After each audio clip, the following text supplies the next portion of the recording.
Bienvenidos a leer toda la Biblia. Enero 18, Génesis capítulo 37, verso 1 al capítulo 38, verso 30. Entonces Jacob volvió a establecerse en la tierra de Canaán, donde su padre había vivido como extranjero. Este es el relato de Jacob y su familia.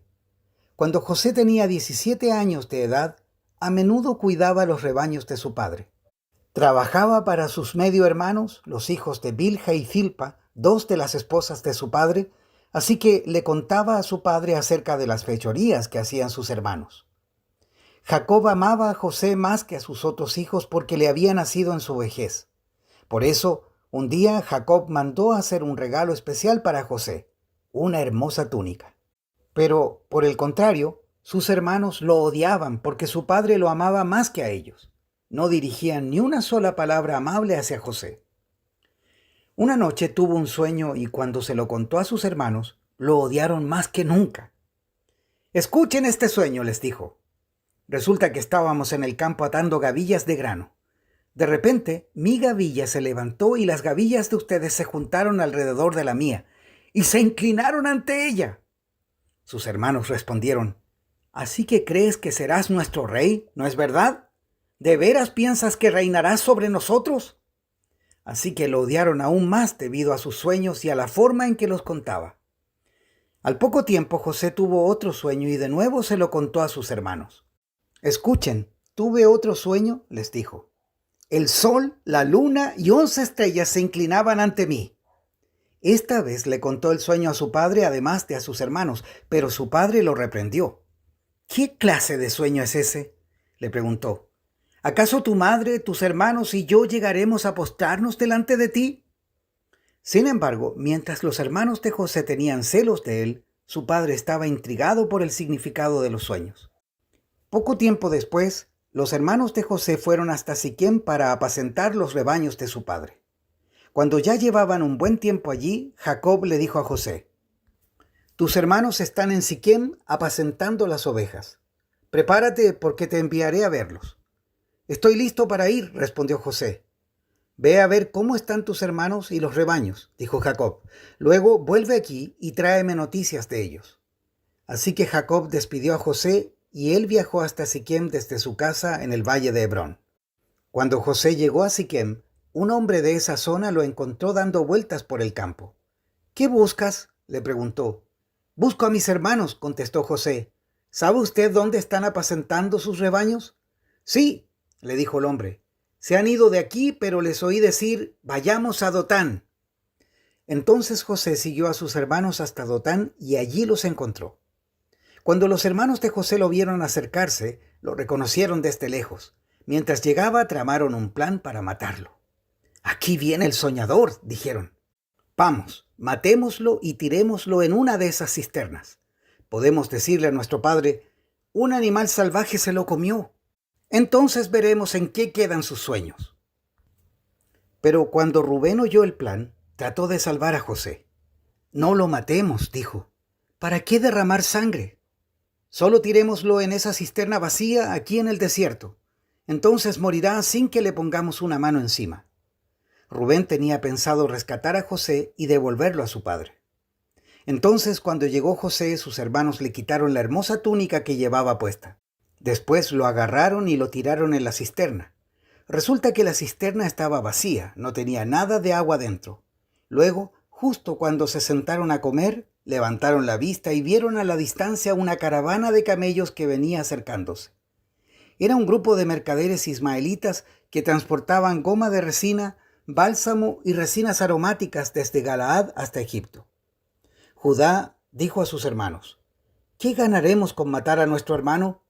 Tendríamos que encubrir el crimen. En lugar de hacerle daño, vendámoslo a esos mercaderes ismaelitas. Después de todo, es nuestro hermano, de nuestra misma sangre». Así que sus hermanos estuvieron de acuerdo. Entonces, cuando se acercaron los ismaelitas, que eran mercaderes madianitas, los hermanos de José lo sacaron de la cisterna y se lo vendieron por 20 monedas de plata. Y los mercaderes lo llevaron a Egipto. Tiempo después, Rubén regresó para sacar a José de la cisterna. Cuando descubrió que José no estaba allí, se rasgó la ropa en señal de lamento. Luego regresó a donde estaban sus hermanos y dijo lamentándose: «El muchacho desapareció. ¿Qué voy a hacer ahora?». Entonces los hermanos mataron un cabrito y mojaron la túnica de José con la sangre. Luego enviaron la hermosa túnica a su padre con el siguiente mensaje: «Mira lo que encontramos. ¿Esta túnica no es la de tu hijo?». Su padre la reconoció de inmediato. «Sí», dijo él, «es la túnica de mi hijo. Seguro que algún animal salvaje se lo comió. Sin duda despedazó a José». Entonces Jacob rasgó su ropa y se vistió de tela áspera e hizo duelo por su hijo durante mucho tiempo. Toda su familia intentó consolarlo, pero él no quiso ser consolado. A menudo decía: «Me iré a la tumba llorando a mi hijo», y entonces sollozaba.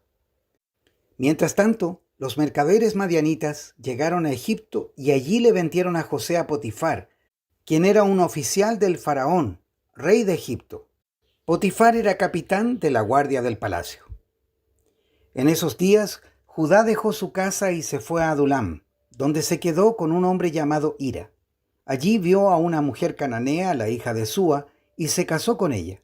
Cuando se acostaron, ella quedó embarazada y dio a luz un hijo y le puso por nombre Después volvió a quedar embarazada y dio a luz otro hijo y le puso por nombre Onán. Además, dio a luz un tercer hijo y lo llamó Sela. Cuando nació Sela, ellos vivían en Quethib. Con el transcurso del tiempo, Judá arregló que su hijo mayor, se casara con una joven llamada Tamar. Pero era un hombre perverso ante los ojos del Señor, y el Señor le quitó la vida.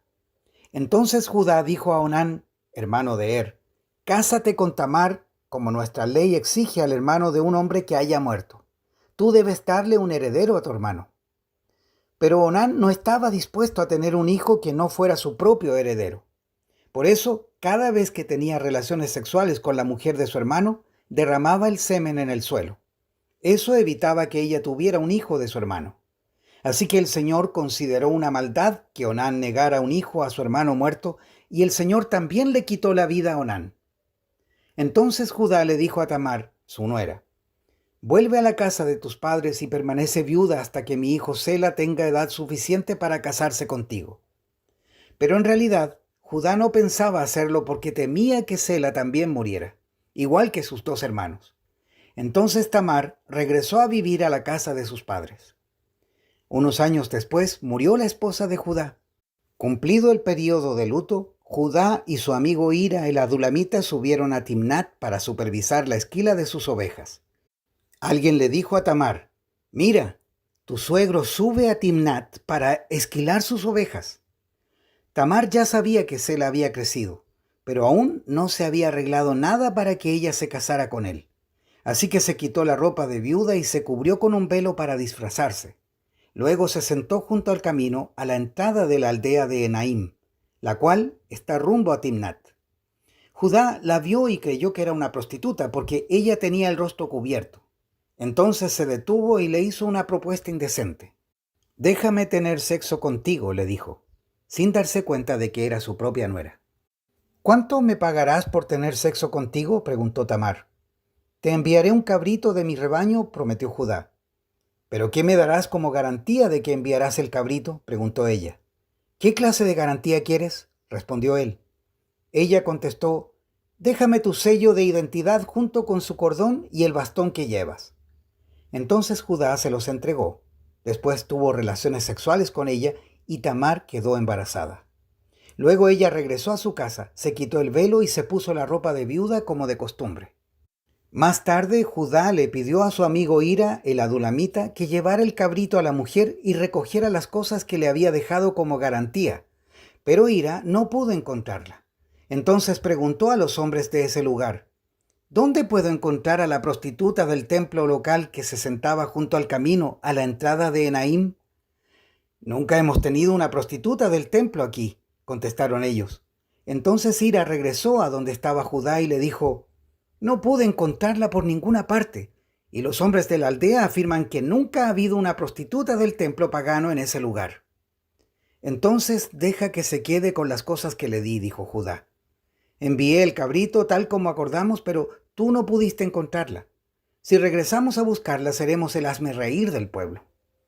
Unos 3 meses después le dijeron a Judá: tu nuera Tamar se ha comportado como una prostituta y ahora, como consecuencia, está embarazada.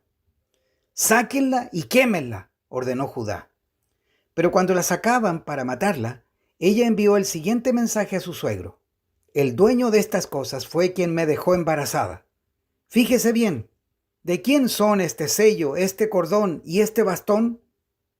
Judá los reconoció y enseguida dijo: ella es más justa que yo, porque no arreglé que ella se casara con mi hijo Sela.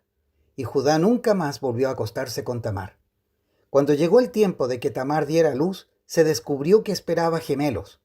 Durante el parto, uno de los niños sacó la mano.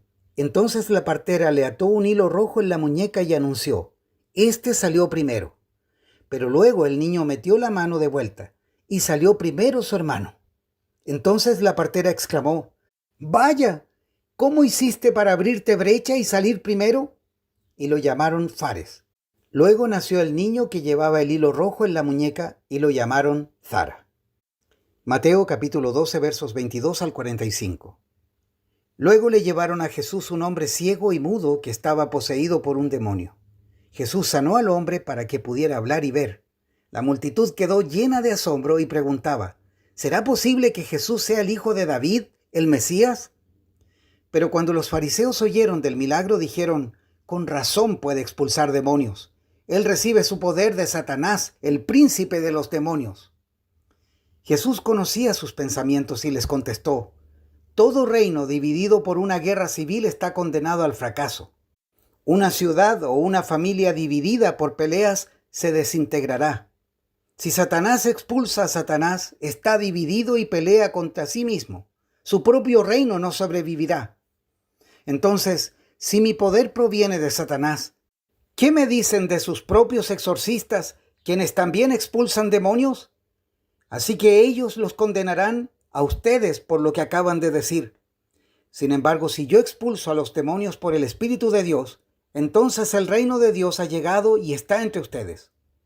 Pues, ¿quién tiene suficiente poder para entrar en la casa de un hombre fuerte como Satanás y saquear sus bienes?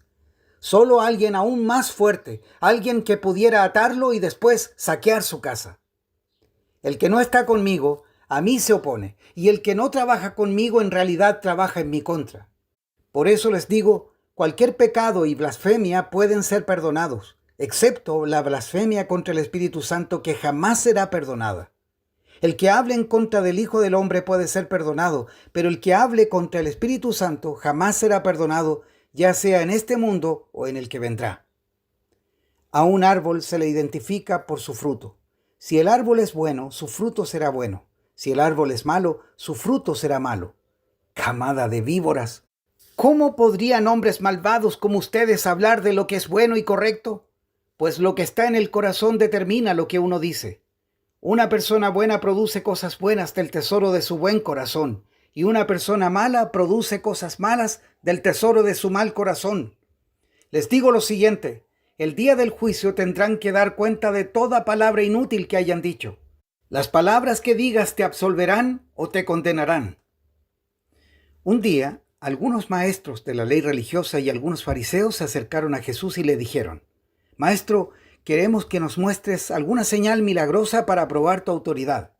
Jesús les respondió: solo una generación maligna y adúltera exigiría una señal milagrosa, pero la única señal que les daré será la señal del profeta Jonás. Así como Jonás estuvo en el vientre del gran pez durante 3 días y 3 noches, el Hijo del Hombre estará en el corazón de la tierra durante 3 días y 3 noches.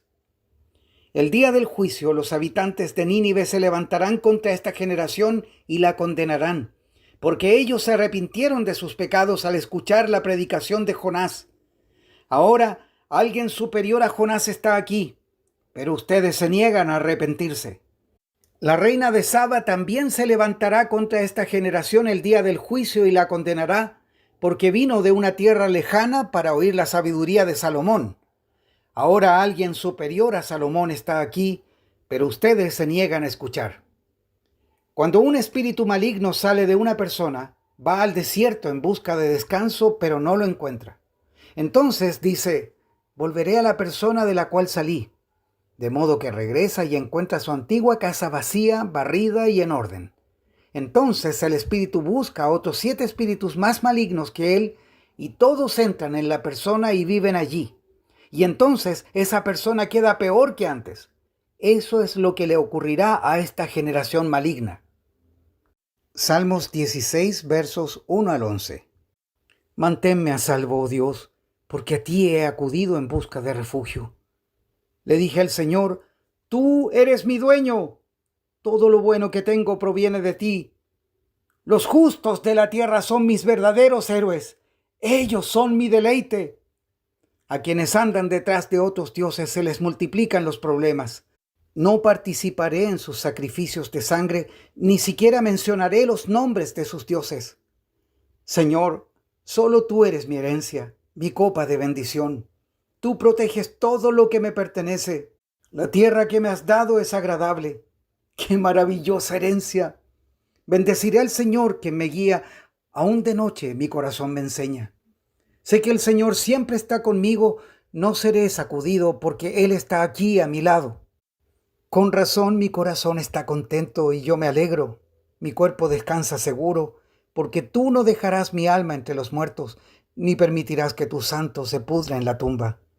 Me mostrarás el camino de la vida, me concederás la alegría de tu presencia y el placer de vivir contigo para siempre. Proverbios capítulo 3, versos 27 al 32. No dejes de hacer el bien a todo el que lo merece, cuando esté a tu alcance ayudarlos. Si puedes ayudar a tu prójimo hoy, no le digas, vuelve mañana y entonces te ayudaré. No trames hacerle daño a tu vecino, porque los que viven cerca confían en ti. No busques peleas sin motivo, cuando nadie te ha hecho daño. No envidies a las personas violentas, ni imites su conducta. El Señor detesta a esa gente perversa. En cambio, ofrece su amistad a los justos. Hasta aquí la lectura de hoy.